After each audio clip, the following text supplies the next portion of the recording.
नमस्कार दोस्तों, बिहार में बिहार सरकार के द्वारा फसल सहायता योजना चलाई जाती है।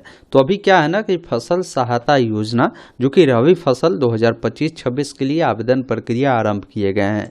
इसमें आपको फ़ायदा क्या होता है कि अगर आप कोई फसल अपने खेतों में लगाए हैं और अगर उस फसल की कोई भी मान लीजिए आपदा के कारण या किसी भी कारण से अगर क्षति होती है तो वैसे स्थिति में आपको 1 हेक्टेयर पर 10,000 रुपये मिलता है और अधिकतम 2 हेक्टेयर तक का जो बेनिफिट है आपको मिलता है, मतलब 20,000 रुपये तक का जो अनुदान है मिलता है। अभी क्या है ना कि आपको फसल नुकसान होने से पहले आपको आवेदन करना होता है, ये ध्यान रखिएगा फसल सहायता में।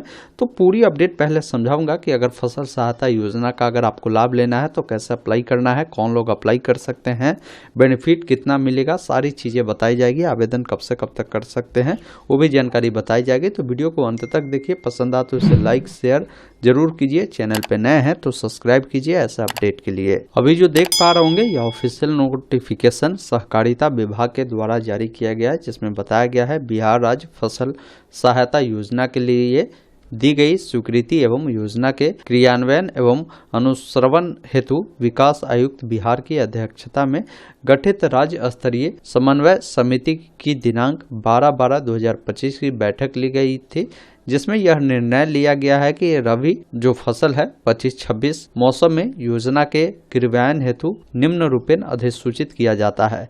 आवेदन की जो अवधि है यहाँ पर देख लीजिए 1 जनवरी 2026 से स्टार्ट किए गए हैं और अलग अलग फसलों के लिए अलग अलग यहाँ पर जो डेडलाइन है वो निर्धारित की गई है। जैसे गेहूं की अगर आप फसल लगाए हुए हैं तो इसका आवेदन करने की अंतिम तिथि 28 फरवरी 2026 तक है। वही रबी में जो मकई होता है उसका अगर लगाए हैं तो इसका भी 28 फरवरी तक आवेदन करने की अंतिम तिथि है। चना का 15 फरवरी है, मसूर का 15 फरवरी है। रबी अरहर जो है इसका आवेदन करने की अंतिम तिथि 31 मार्च 2026 है। राई सरसों का 31 जनवरी 2026 तक है। ईख का 28 फरवरी 2026 तक है। रबी प्याज का 15 फरवरी 2026 तक है। आलू का 31 जनवरी 2026 तक है। वही रबी टमाटर का जो है 28 फरवरी तक है। बैगनी का भी जो है यहाँ पर 28 फरवरी है। इसके अलावा मिर्चाई जो है इसका 31 मार्च 2026 तक है और गोभी का भी 31 मार्च 2026 तक आप आवेदन कर सकते हैं। अब इसमें आवेदन कौन कर सकते हैं, तो इसमें 2 प्रकार के किसान हो सकते हैं। पहला वैसे किसान जो रैयत किसान होते हैं, ऐसे रैयत किसान उनको बोला जाता है। ऐसे सभी किसान जो अपनी रैयती भूमि पर जो है खेती स्वयं करता है, मतलब जो जमीन है उनके अपना है और उनका खेती वो खुद ही कर रहा है, तो वो वैसे किसान रैयत किसान होंगे। गैर रैयत किसान वो किसान होंगे जो मान लीजिए किसी अन्य व्यक्ति का, उनके पास भूमि नहीं है, किसी अन्य व्यक्ति का भूमि जोतते हैं तो वो गैर रैयत भूमि होंगे। और एक और ऑप्शन आपको मिलेगा रैयत एवं गैर रैयत। इसका मतलब है कि अगर किसानों के पास अपना भी भूमि है और दूसरे का भी भूमि जोतते हैं तो वैसे स्थिति में आप रैयत एवं गैर रैयत वाले विकल्प को चुनकर आवेदन कर सकते हैं। किसानों का ऑनलाइन आवेदन करने के लिए डीबीटी पर जो है निबंधन होना जरूरी है, मतलब किसान रजिस्ट्रेशन होना जरूरी है और आपका जो भी बैंक अकाउंट है आधार सीडेड होना जरूरी है। साथ में जब भी आवेदन आप करते हैं तो आवेदन हेतु किसानों को बुआई की गई फसल और बुआई क्षेत्रों से संबंधित जो भी जानकारी है जमीन का, जैसे खाता संख्या, खेसरा संख्या, ये सारी जानकारी जो है आपको देने की ज़रूरत होगी। आवेदन में बोला गया कि आवेदन के समय किसानों को एंड्रॉयड मोबाइल के माध्यम से आवेदित फसल एवं आवेदनकर्ता का जीपीएस आधारित 2-3 फोटोग्राफ जो है अपलोड करना आवश्यक है, ताकि विसंगतियों की स्थिति में आवेदित क्षेत्र को स्पष्ट रूप से देखा जा सके तथा किसानों के दावों की जो जांच है वो की जा सके।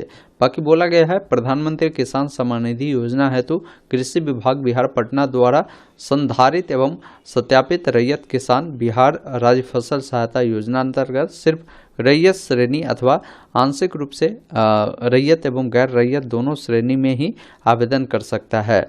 बाकी अगर कोई किसान जो है आवेदन करना चाहता है तो उनके लिए 3 माध्यम है। पहला है कि आप वेब एप्लीकेशन के माध्यम से भी कर सकते हैं, मोबाइल एप्लीकेशन के भी माध्यम से कर सकते हैं और स्पेशल जो एप्लीकेशन है विंडो उसके माध्यम से भी आवेदन कर सकते हैं।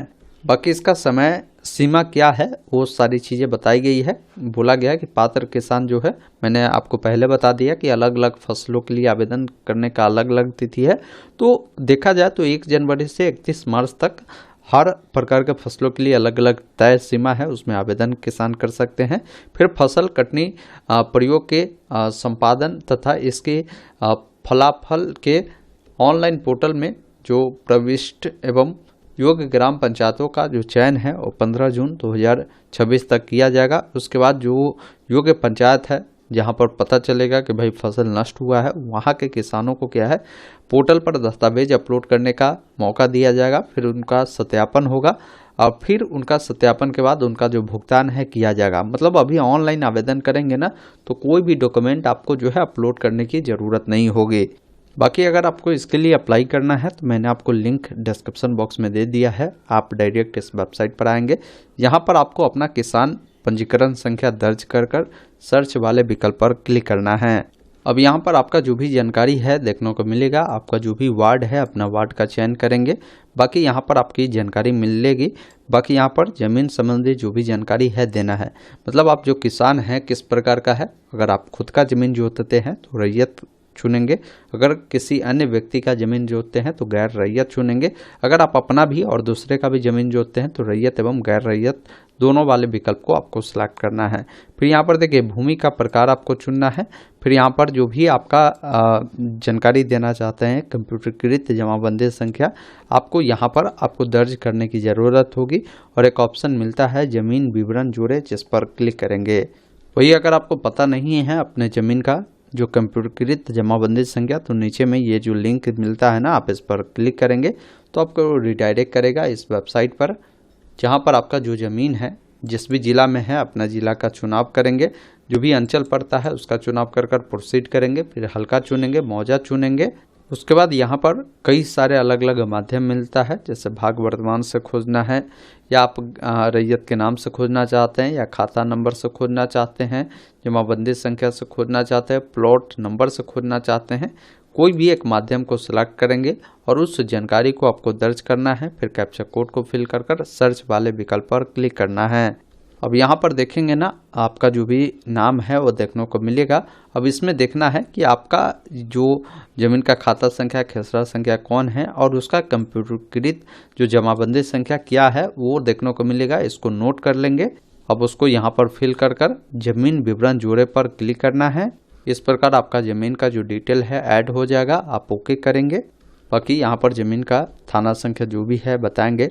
उसके अलावा आप बताएंगे कि उस ज़मीन में आप क्या फसल बोए हैं, जैसे गेहूं बोए हैं या मक्का बोए हैं या सरसों बोए हैं, मसूर बोए हैं, ईख बोए हैं, आलू बोए हैं, मिर्चा बोए हैं, वो बताएंगे। आप बुआई जो भी आपने किया है ना वो डेसिमल में आपको बताना है। उसके बाद यहाँ पर आपको घोषणा करना है। इस कैप्चा कोड को फिल कर यहाँ पर देखिए सुरक्षित करें, जिस पर क्लिक करना है। उसके बाद इसका जो भी प्रिंट आउट है उसको निकाल कर अपने पास सुरक्षित रख लेंगे। बाकी आगे चलकर जैसे ही आपका अगर पंचायत फसल में अगर मान लीजिए कोई भी नुकसान होता है वो घोषित कर दिया जाता है कि भाई वहाँ नुकसान हुआ है, तो वैसे स्थिति में आपको जो है फिर आपको डॉक्यूमेंट अपलोड करने की ज़रूरत होगी। अपने फसल पर जाकर वहाँ पर फ़ोटो भी आपको जो है खींचकर अपलोड करने होंगे। तो वो आगे की प्रक्रिया है। फिलहाल अभी आपको इतना ही करना है, आवेदन कर छोड़ देना है। बाकी इस वीडियो को आप शेयर कर दीजिए। कहीं भी कोई डाउट है कमेंट बॉक्स में ज़रूर लिखिएगा। धन्यवाद। जय हिंद।